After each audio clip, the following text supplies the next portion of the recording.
ನಮಸ್ಕಾರ ಎಲ್ಲರಿಗೂ. So evening 7:30 ಆಗಿದೆ.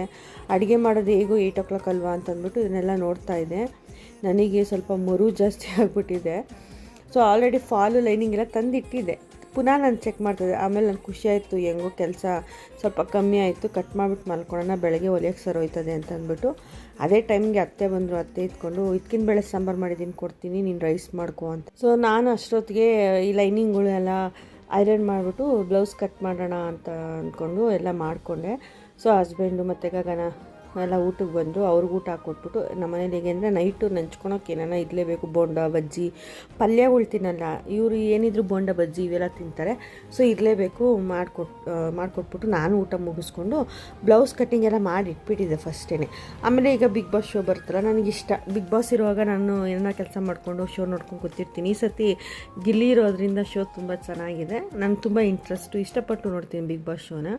ಸೊ ನಾನು ಮಲಗೋಷ್ಟೊತ್ತಿಗೆ 11:30 ಆಯಿತು. ಇದನ್ನೆಲ್ಲ ಕ್ಲೀನಾಗಿ ಎಲ್ಲ ಸೆಗ್ರಿಗೇಟ್ ಮಾಡಿ ಈ ಥರ ಎಲ್ಲ ಕಟ್ಟಿ ಇಟ್ಬಿಡ್ತೀನಿ. ನೈಟ್ ಹೊತ್ತೇ ನಾನು ಕಟ್ಟಿಂಗ್ನ ಮಾಡ್ಕೊಳೋದು. ಯಾಕಂದರೆ ಬೆಳಗ್ಗೆ ಹೊತ್ತು ನಾವು ಕಟ್ಟಿಂಗ್ ಇಟ್ಕೊಬಾರ್ದು, ಯಾಕಂದರೆ ಕೆಲಸ ಮುಗಿಯೋದಿಲ್ಲ, ಕೆಲಸ ಆಗೋದಿಲ್ಲ. ಈ ಥರ ಕಟ್ ಮಾಡಿ ಇಟ್ಕೊಂಡ್ಬಿಡ್ತೀನಿ. ಬೆಳಗ್ಗೆ ಬೇಕು ಅಂದಾಗ ಒಂದೊಂದು ಎತ್ಕೊಂಡು ಹೊಲ್ಕೊಬೋದು ಅಂದ್ಬಿಟ್ಟು ಈ ಥರ ಸುಲಭ ಮಾಡ್ಕೊತೀನಿ ಕೆಲಸ. ಮುಂದಿನ ವಿಡಿಯೋದಲ್ಲಿ ಸಿಗ್ತೀನಿ.